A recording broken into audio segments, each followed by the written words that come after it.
Maranhão lidera o ranking de focos de incêndio no país. Faltam hidrantes na capital, poucos que existem estão com problemas. A desordem no estacionamento do Reviver. A Blitz Urbana já tentou disciplinar veículos no local, mas até agora nada adiantou.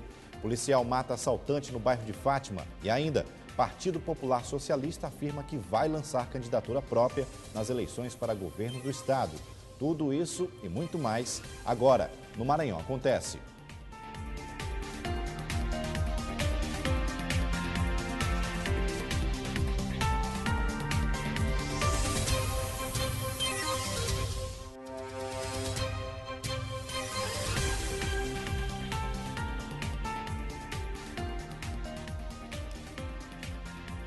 Olá, boa noite.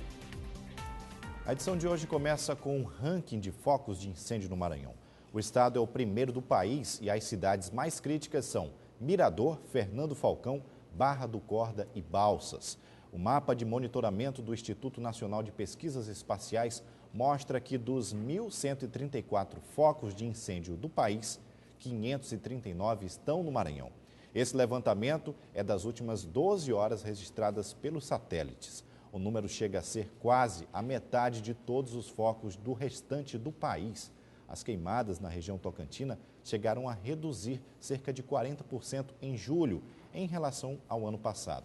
Só a cidade de Mirador, na região central, registrou 117 focos de incêndio. E ainda falando em incêndio, ontem você viu aqui no Maranhão Acontece as duas ocorrências na capital, uma no Shopping Colonial e outra em um condomínio no Turu. Hoje, nossa equipe foi às ruas verificar como anda a situação dos hidrantes da capital. O resultado não foi nada animador. São poucos em pleno funcionamento. A distância é outro agravante na hora de combate ao incêndio. O trânsito da capital não ajuda o trabalho do Corpo de Bombeiros, é o que diz o comandante da corporação. Outro problema grave encontrado na hora de atender às chamadas de incêndio é a falta de hidrantes na cidade. Na Praça Dom Pedro II, onde se concentram as sedes dos poderes municipal e estadual, além do Tribunal de Justiça, não encontramos nenhum próximo aos prédios. E onde existem hidrantes, a maioria está quebrada ou serve como apoio para vendedores ambulantes, como este na Rua Grande, bem em frente ao shopping onde aconteceu o incêndio. Por ser uma unidade lá, o estabelecimento não está em atividade e ele foi observado uma deficiência nos hidrantes de parede, não nos hidrantes de passeio. Visto que quando a guarnição chegou, realizou o rescaldo e terminou com a verificação da ausência desses tipos de materiais, que facilita também o combate ao fogo. Há anos, o Corpo de Bombeiros enfrenta dificuldades na infraestrutura. Em agosto do ano passado, a falta de equipamentos adequados dificultaram no combate ao incêndio que atingiu o Hospital Carlos Macieira. Segundo o comandante da corporação, alguns problemas já estão sendo resolvidos. Com a inauguração desse espaço, dessa nova unidade operacional, nós estamos lançando também o início do curso de prevenção e combate a incêndio florestal. Nós iremos preparar bombeiros e parceiros com o apoio do IBAMA, apoio da Secretaria de Meio Ambiente e também do Corpo de Bombeiro Militar do Pará, no sentido de otimizar esses profissionais na área de combate a incêndio. Parte da responsabilidade sobre a situação dos hidrantes é da CAEMA, que mantém o abastecimento de água. Nossa produção entrou em contato com a Companhia de Água, mas não recebemos nenhuma resposta sobre as denúncias feitas na reportagem. O PROCON vai disciplinar estacionamentos de estabelecimentos da capital. As ações começam amanhã. Uma operação vai fiscalizar a presença de um exemplar do Código de Defesa do Consumidor, a quantidade mínima de vagas para idosos e pessoas com deficiência, além da cobrança indevida de taxas excedentes. Essa que é uma reclamação constante de consumidores. Outra reclamação quanto à vaga nos estacionamentos nós fomos a um dos locais mais complicados de São Luís, o Reviver. Um problema que parece não ter solução na capital é a falta de estacionamento na cidade, principalmente no centro histórico, onde os motoristas não respeitam sequer as placas de proibido estacionar e nem mesmo esta câmera de segurança. Mas a pergunta é: onde estacionar os veículos, já que a área reservada para os condutores, além de pequena, está tomada por buracos. Aqui está meio aperreado aqui de carro, fica difícil mesmo de estacionar. Você acha que os flanelinhas contribuem para essa confusão? Olha, eles têm ajudado aqui a gente a colocar os carros aqui, mas tem alguns que são mal estacionados mesmo, fica complicado para estacionar. Muito complicado o estacionamento aqui na Praia Grande, viu? Às vezes dá vontade de desistir e ir embora. O mesmo acontece na rampa Campos Melo e nas proximidades do Terminal da Integração. Sem a presença dos agentes da SMTT, os motoristas estacionam nas calçadas e até mesmo na avenida. Nossa equipe ficou durante 2 horas no estacionamento do Reviver e nenhum agente de trânsito apareceu para fiscalizar a situação. Em março, a Secretaria Municipal de Trânsito realizou algumas ações e recolheu os veículos que estavam estacionados em locais irregulares. Mas o problema se repete e com a ajuda dos flanelinhas. Realmente é proibido aqui estacionar, mas tem gente que vem para o estacionamento, aí não tem estacionamento para eles, a gente bota aqui. E a fiscalização não tem? De vez em quando parece. E resolve? Resolve só no dia que eles vêm. No dia que eles vêm resolve, mas no dia que eles não vêm a gente bota mesmo. Porque não tem fiscal aqui direto não, a gente bota. Mas se não fossem os flanelinhas... Se não fosse eles, eu já tinha ido embora. A Promotoria do Consumidor emitiu nota em que afirma que o Ministério Público Federal pode fechar a Unimed de São Luís. Os problemas financeiros da operadora podem levar o plano de saúde a fechar as portas. A Promotoria de Defesa vai encaminhar as informações ao MPF e ainda um pedido de dissolução da Unimed. Um abaixo-assinado com 70 assinaturas de clientes foi entregue ao Ministério Público. Eles pedem urgência na solução destes problemas. Assaltante é morto pela polícia militar. O assaltante não teve a identidade revelada. O acusado teria roubado R$5 mil em dinheiro, além de relógios e anéis de 2 homens que estavam em um veículo Hilux preto no bairro de Fátima, em frente ao trailer da PM. As vítimas foram seguidas em um banco da Areinha até o local. Um policial deu voz de prisão ao suspeito, que estava armado. Houve troca de tiros e o assaltante acabou sendo morto.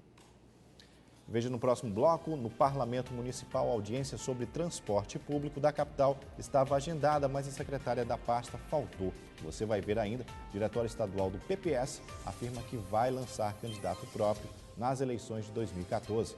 Nós voltamos em instantes.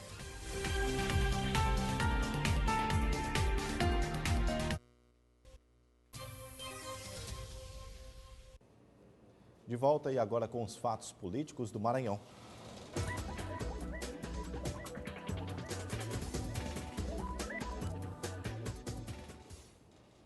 Integrantes do Diretório Estadual do Partido Popular Socialista do Maranhão se reuniram para discutir a estratégia do PPS nas eleições de 2014 e já ficou definido. O partido vai ter candidatura própria para governador. Na reunião, Elisiane Gama falou sobre as eleições 2014 e a intenção da direção nacional da legenda em lançar uma candidatura própria para o governo do Maranhão. O partido agora parte com um projeto chamado Pé na Estrada. É um projeto que a gente vai visitar as regiões do Maranhão, conversar com os movimentos sociais, com a população e elaborar um plano de governo partidário. A sua chapa já tem um vice definido? Olha, nós vamos estar aí chamando os partidos, né? A ideia é fazer com que também outros partidos possam se agregar. O projeto é majoritário. Uma pesquisa realizada pela Escutec no mês de julho apontou que Elisiane é forte candidata às eleições 2014 ao governo. A pré-candidata espera contar com o apoio de Marina Silva para fortalecer a candidatura. Marina Silva, para mim, é a grande referência que o Brasil tem hoje. É a minha defesa pessoal que o partido apoia a Marina Silva como candidata à presidência da República para mim. Então, eu vou lutar para que o PPS possa estar participando do palanque eleitoral da Marina e que nós realmente venhamos fazê-la dela a próxima presidente desse país. Ela também falou sobre a não fusão entre o PPS e o PMN. Olha, a não fusão, porque a gente lutou muito, na verdade, por essa fusão, né? O PPS e o PMN, a gente lutou até as últimas consequências, acabamos aí paralisando, na verdade, essa fusão. E a não fusão acabou fazendo com que a gente ficasse alguns tempos realmente parados. Eu acho que agora essa retomada do partido sozinho ainda é um partido grande, ainda é um partido que vai trazer novos atores e aí, quem sabe, até ter candidaturas não somente no Maranhão, mas em todos os estados brasileiros. E o secretário de Comunicação da Prefeitura de São Luís confirmou a participação em uma audiência na Câmara Municipal. Os vereadores querem esclarecer se Márcio Gerri participou ou não das articulações para ocupação na Câmara durante o recesso parlamentar. A autora do requerimento foi a vereadora Luciana Mendes, do PT do B. O secretário já havia encaminhado nota à Câmara, alegando que não teve nenhum envolvimento com a invasão. E na sessão de hoje da Câmara, os vereadores aguardaram a presença da secretária de Trânsito do município para tratar das dificuldades do sistema de transporte público da capital. Ela não compareceu e o SET reafirmou as dificuldades encontradas. Esta movimentação no plenário da Câmara Municipal é sinal que a audiência sobre o transporte público na capital não aconteceu. Por falta de quórum e com o comunicado da secretária de Trânsito e Transporte, Fabiola Aguiar, alegando que não poderia comparecer à sessão, os trabalhos terminaram mais cedo nesta quarta-feira no Parlamento Municipal.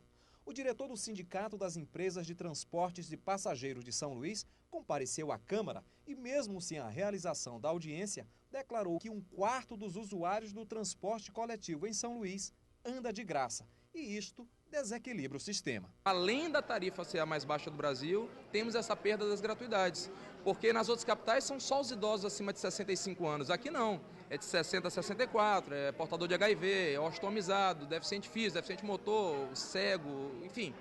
E isso faz com que o sistema perca receita.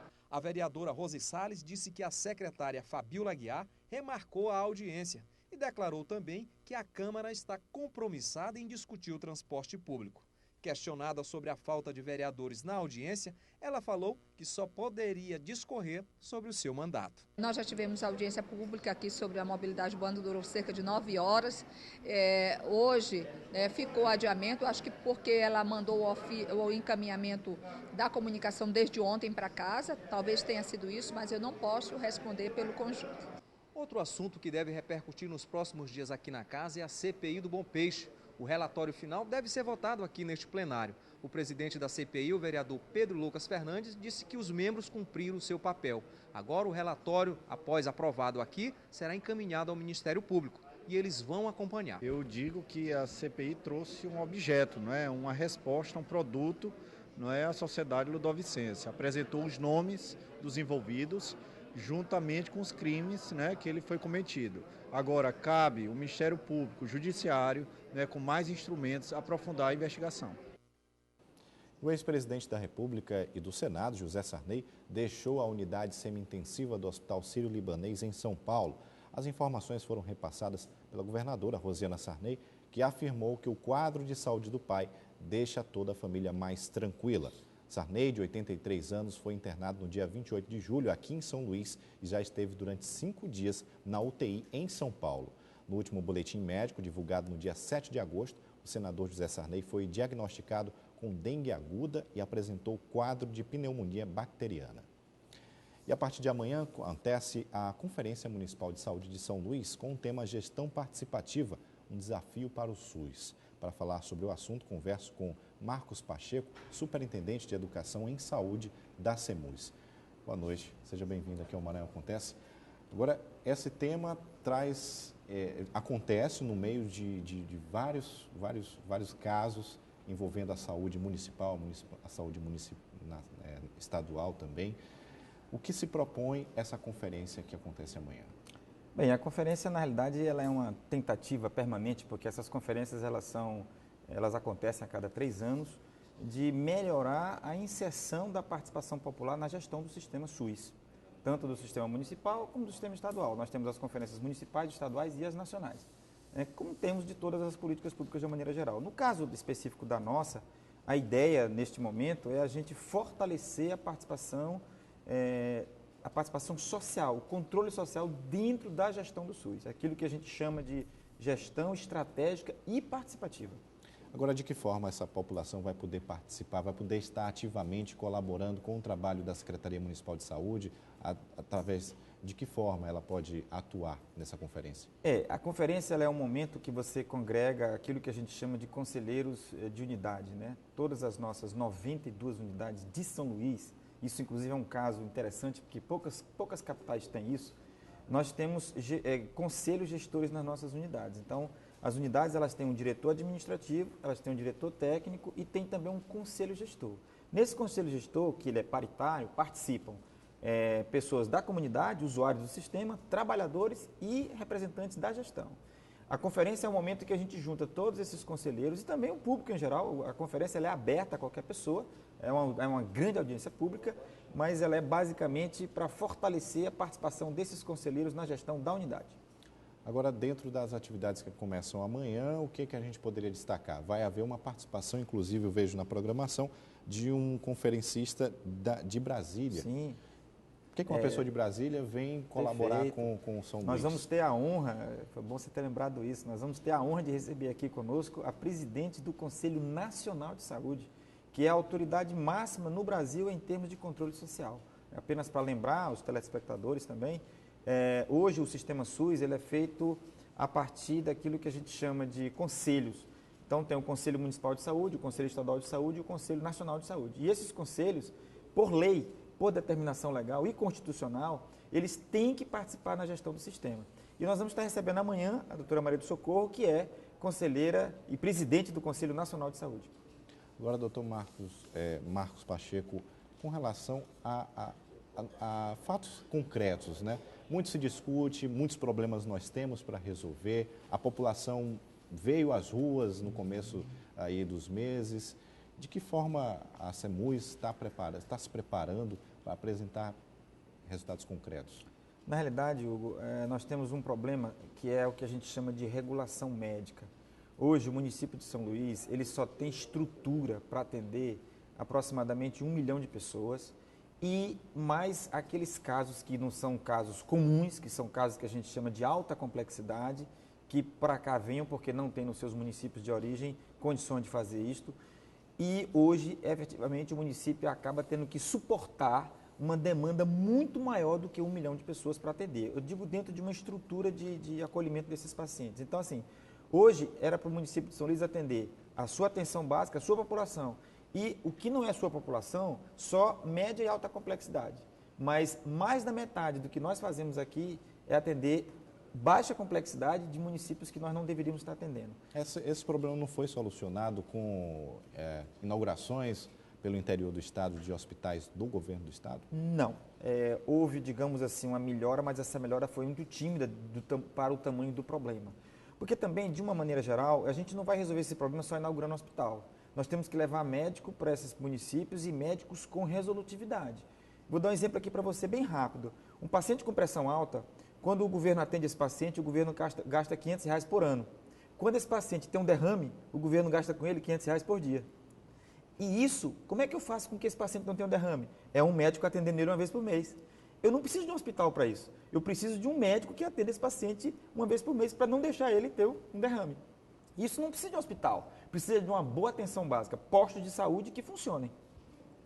Ok. E com relação a essa, já é a 9ª edição, a 9ª conferência que acontece aqui na cidade, o que pode ser avaliado da 8ª que aconteceu na capital? A gente houve alguns avanços, alguns programas foram criados, a gente fortaleceu aquilo que a gente chama de GTH, que são os grupos de trabalho de humanização, fortaleceu também os próprios conselhos gestores das unidades, né? E aí a ideia agora é a gente continuar esse processo de fortalecimento, né? Nós temos ainda grandes problemas, como você citou, e esses problemas, muitos deles não são atinentes à nossa governabilidade, porque nós não temos como atender mais do que aquilo que o nosso parque de atendimento consegue atender. E hoje nós somos obrigados a fazer isso. Uma pergunta rápida sobre o SUS.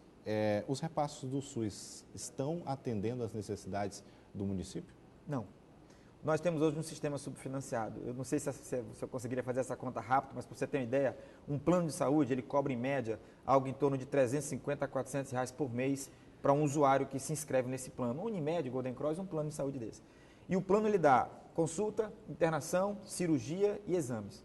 O SUS tem que dar tudo isso e mais, dispensação de medicamento, transplante, tratamento fora do domicílio, próteses, órteses e uma série de ações e serviços que os planos não fornecem. E quando eu pego o orçamento do SUS ele é 1/3 no plano.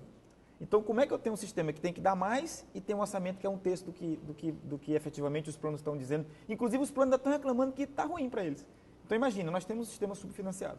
Ok, nós queremos aqui agradecer a participação do Dr. Marcos Pacheco, superintendente de Educação em Saúde da CEMUSC, que vai estar participando dessa conferência que começa amanhã. Muito obrigado. Muito obrigado. E veja no próximo bloco, donos de casarões abandonados do Centro Histórico recebem incentivos para recuperar os prédios. E ainda a Imperatriz registra crescimento na indústria da construção civil. Veja em instantes.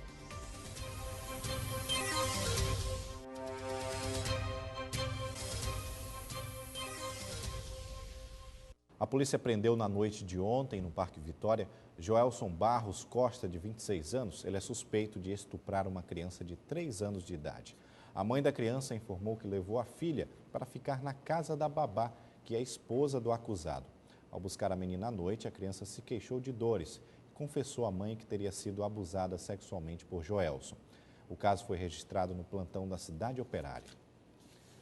Uma maioria dos casarões abandonados no Centro Histórico é propriedade particular e está envolvida em questões familiares. Órgãos públicos de proteção ao patrimônio apostam em incentivos fiscais. A intenção é recuperar o grande tesouro arquitetônico da cidade, que é patrimônio da humanidade.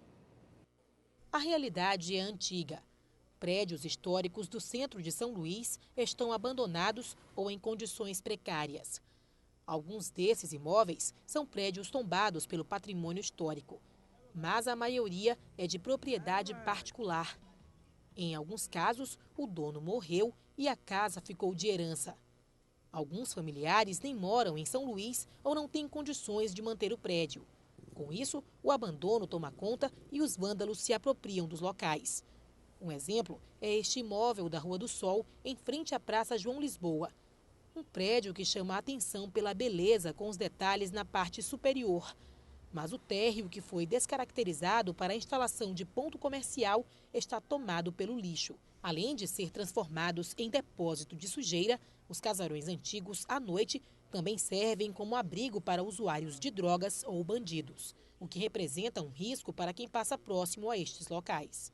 Preocupados com a situação dos prédios históricos, a Fundação Municipal do Patrimônio Histórico criou uma lei de incentivo fiscal para dar uso a estes prédios, que reduz de 5% para 2% o valor do ISS. Isso é um incentivo para que a iniciativa privada possa vir a investir no centro histórico e, consequentemente, a gente tenha a reabilitação desses casarões e a revitalização da área, né? O presidente explica ainda que, além dessa, outras medidas já foram aplicadas para que os donos dos casarões particulares abandonados tomassem providências e que nem mesmo a aplicação de multas aos proprietários dos prédios consegue solucionar o problema. Vamos tentar uma outra alternativa, tentar dar incentivos para que essas pessoas, essa iniciativa privada possa vir investir, e nós cremos que teremos resultados bastante significativos dentro de 5, 10 anos. O edital do concurso para o Hospital Universitário da UFMA sairá no próximo dia 19. O Ministério da Educação assinou hoje em Brasília o contrato com a organizadora do concurso. A expectativa é que 100 mil candidatos se inscrevam para o seletivo. Serão oferecidas 1.972 vagas. As vagas vão contemplar médicos, enfermeiros, técnicos de enfermagem, advogados e demais funções de nível superior e nível técnico. A indústria da construção civil em Imperatriz vem crescendo nos últimos anos. O volume de vendas de materiais já registrou aumento de 40%. O número de trabalhadores no setor da construção civil no país cresceu 3,43% no primeiro semestre, com a abertura de mais de 115 mil vagas, de acordo com pesquisa divulgada este mês pelo Sindicato da Indústria da Construção Civil do Estado de São Paulo, em parceria com a Fundação Getúlio Vargas. Já a indústria de material para construção teve um aumento de 3,1% nas vendas em maio, sobre o mesmo mês do ano de 2012. Segundo dados da Associação Brasileira de Indústria de Materiais de Construção. Já em Imperatriz, de acordo com esse gerente de loja, as vendas aumentaram em 40% nos últimos 2 meses. Construções é o que você mais vê em todos os bairros, né? Reformas. Então a tendência, como está acontecendo, o material de construção está crescendo muito. Nos meses de setembro a dezembro do ano passado, o governo anunciou redução de impostos para a compra de material para construção, o que estimulou as vendas. Agora, mesmo sem os descontos, as vendas continuam em alta. Já se foi o tempo em que construção Imperatriz dependia da estação do ano. Ou seja, no período de chuvas, geralmente as vendas caíam. Quando chegava o verão, as coisas melhoravam. Agora, o único mês que registra baixa no volume de vendas é o mês de fevereiro. E isso por causa do endividamento provocado pelas contas de fim de ano. Depois do intervalo, você vai ver que o número de negativos da inadimplência já chegaram nos jovens. Nós voltamos daqui a pouco.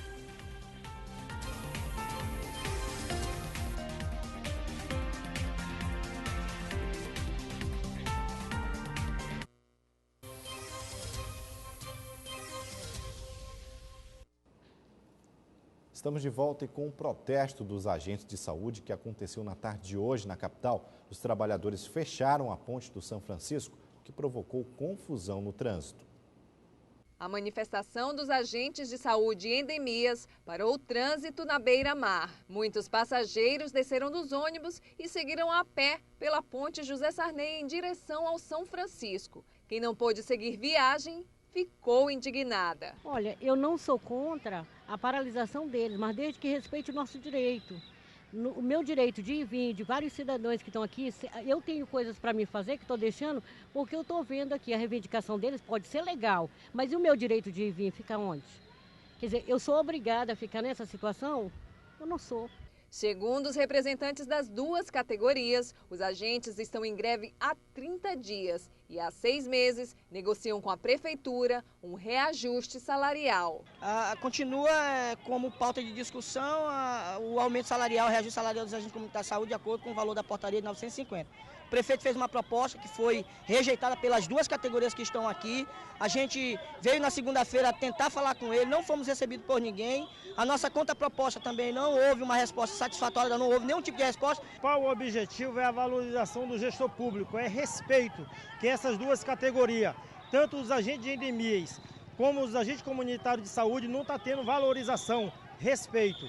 Ainda de acordo com os representantes das categorias, na última sexta-feira foi realizada a última reunião com a prefeitura, mas não houve acordo. A defasagem salarial atinge cerca de 1.700 agentes de saúde da capital. Acontece que nunca tivemos o plano de cargos e carreiras, os trabalhadores que ficam, até nós já trabalhamos aqui sem insalubridade, sem férias, sem 13º, agora que está acontecendo o 13º, e férias, né? Mas antes nós era desgarrado total e ainda continua com o salário defasado. Primeiro Comando Saúde nas rodovias acontece em Imperatriz para incentivar motoristas a prevenir doenças e estimular a procura por médicos para exames de rotina. A medida pretende evitar situações de emergência.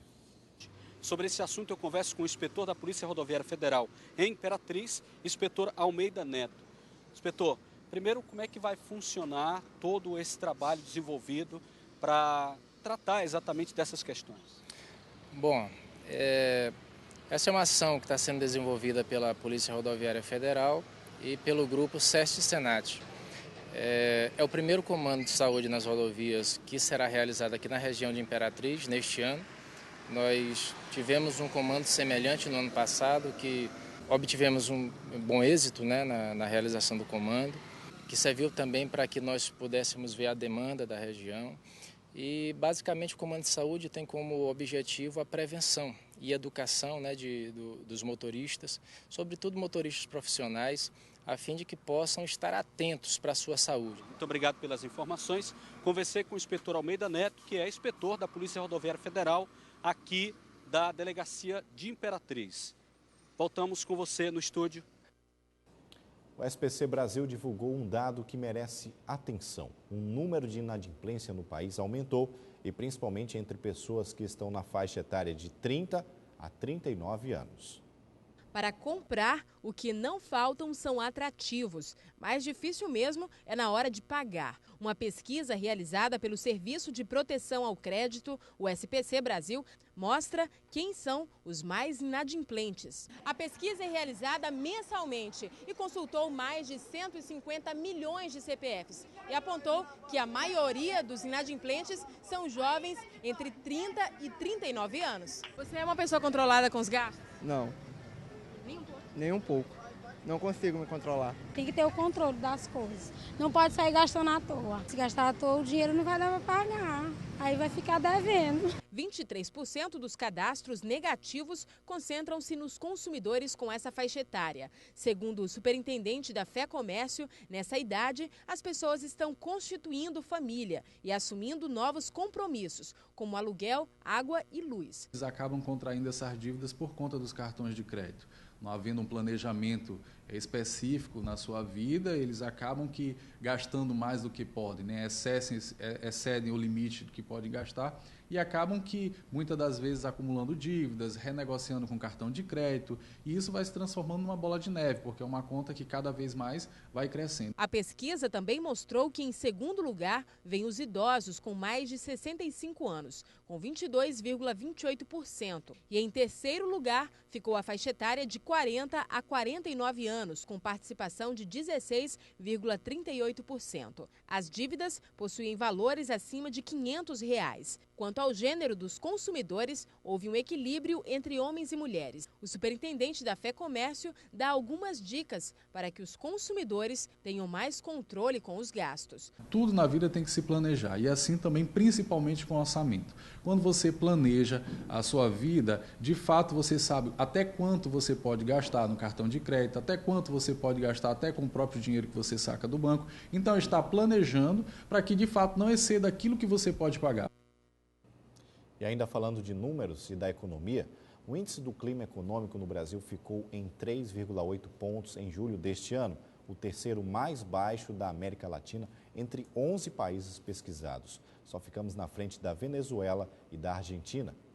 Os especialistas brasileiros estão pessimistas tanto em relação à atual situação econômica quanto ao futuro do Brasil. O índice de expectativas que avalia a situação para os próximos meses caiu de 6,4 pontos em abril para 4,2 em julho. E o IMESC divulgou os valores da cesta básica da capital São Luís. O mês de julho apresentou o valor de R$ 248,11, que significa uma redução significativa nos últimos meses.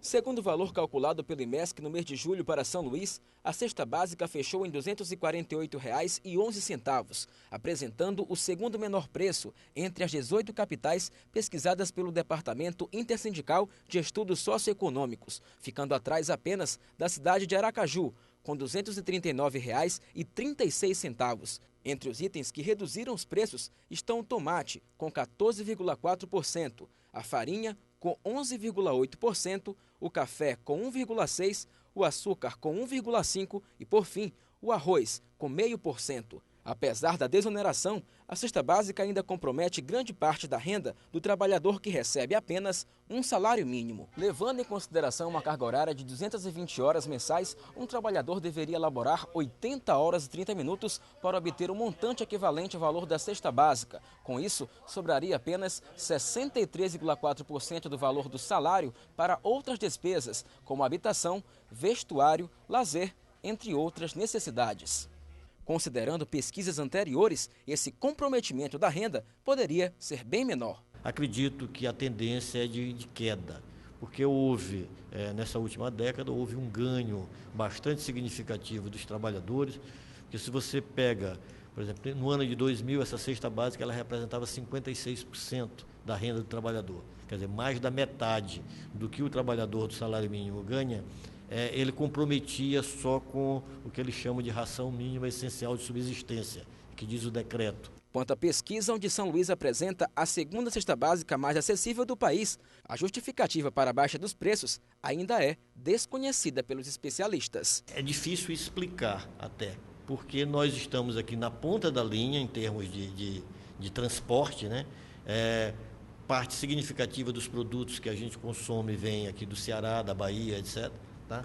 E a nossa cesta é menor do que a maioria das capitais brasileiras. Quer dizer, é uma explicação que a gente está procurando ainda.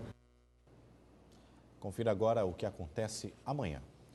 Centro de Ensino Y Bacanga e representantes de polo da Unidade Regional São Luís vão participar do seminário Adolescência, Juventude e Sexualidade. O evento vai acontecer no auditório da Federação do Comércio, no centro da cidade. Como forma de preparação, a Secretaria de Obras e Serviços Públicos de São Luís vai promover a limpeza mecânica das margens do terreno do Angelim pelo Dia de Combate à Poluição. Acontece amanhã o 10º Encontro Regional dos Movimentos Sociais de Luta contra a AIDS da região Nordeste. O tema será Nossas Lutas e Memória. A realidade é a mesma? O evento será no Hotel Veleiros às 8 da noite. A edição de hoje fica por aqui. Reveja nossas matérias em nosso site tvguará.com. Tenha uma excelente noite. Nos encontramos daqui a pouco às 11h30 no Dia News. TV Guará, diferente por natureza.